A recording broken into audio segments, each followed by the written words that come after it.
દોસ્તો, જીવન એક સફળ છે અને સરળ નથી રસ્તો. પગલે પગલે મળે છે અહીં કંટાળો અને કષ્ટો. પણ હિંમત રાખજે દિલમાં, તું ક્યારે હાર ના માનતો. અંધકાર પછી જ આવે છે સવાર.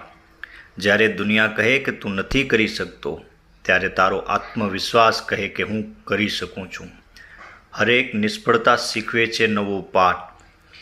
એ જ બનાવે છે તને સફળતાનો સાથ. ઘડિયાળની ટીક ટીક કહે છે એક જ વાત, સમય ક્યારે નહીં રોકાય, કર મહેનત દિવસ ને રાત. જ્યાં ઈચ્છાઓ ત્યાં રસ્તાઓ, આ છે સત્યની વાત. જે લડે છે પોતાના સપનાઓ માટે, એ જ જીતે છે અંતમાં જંગની જાત. તારા સપના તારી ઓળખ છે, તેમને ક્યારે ના છોડ. સફળતા તારી રાહ જુએ છે, બસ એક પગલું આગળ વધ. કદમ હોય સ્થિર એને રાહ કદી જડતો નથી, અને અડગ મનના માનવીને હિમાલય પણ નડતો નથી. મિત્રો, આમ આપણે જોવા જઈએ તો સફળતા બે પ્રકારની હોય છે. એક સફળતા હોય છે કે માણસ મહેનત કરી, ખૂબ સખત મહેનત કરી અને આગળ વધતો હોય છે. એક સફળતા હોય લિફ્ટની જેમ, કે અચાનક જ લિફ્ટની જેમ મળી જાય, કે આપણે 10મા માળે પહોંચવું છે તો લિફ્ટમાં બેસી ગયા અને તરત 10મા માળે પહોંચી ગયા. કદાચ જ્યારે લાઇટ જાય કે લિફ્ટ ખરાબ થાય ને કામ ન કરે ને પાછું ઉતરવાનું થાય, ત્યારે સીડીનો રસ્તો ગોતવો બહુ જ મુશ્કેલ પડી જતો હોય છે. એવી જ રીતે જો સ્ટેપ બાય સ્ટેપ સફળતા માણસને મળે, અને સ્ટેપ બાય સ્ટેપ માણસ જે સફળ થયો હોય, એની ખબર છે કે ટોચ ઉપર પહોંચ્યા પછી પણ કદાચ જો મારો સમય નબળો આવી જાય, ક્યાંક મારે એ જગ્યાએથી પાછું વળવું પડે, તો કેવી રીતે મારે પાછું પહોંચવું અને ફરી પ્રયાસ કેવી રીતે અને ક્યાંથી શરૂ કરવો, એ ખૂબ જ સારી રીતે જાણતો હોય છે. માટે સફળ થવા માટે ક્યારે પણ જિંદગીમાં શોર્ટકટ ના અપનાવવું જોઈએ.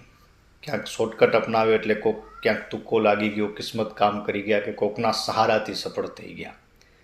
પણ જીવન ક્યારે પણ પલટો લાવી શકે છે, ક્યારે પણ પરિવર્તન આવી શકે છે. ત્યારે કદાચ જ એવું પરિવર્તન આવે અને તમને ક્યાંકથી પાછું વળવું પડે, કે એવો નબળો સમય આવી જાય, તો તમને ખબર હોવી જોઈએ કે મારે હવે આગળ શું કરવું, અહીંયાથી આગળ કેવી રીતે વધવું.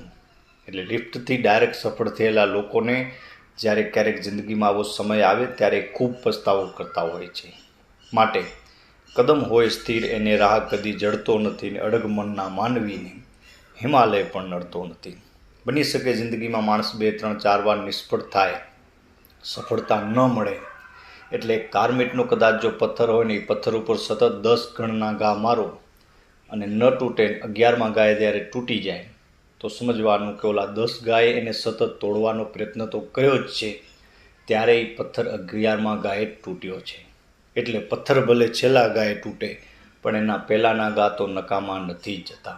એટલે જિંદગીમાં પ્રયત્નો સખત અને સતત કરતા રહેવા, ક્યારે પણ જીવનમાં હાર નહીં માનવાની.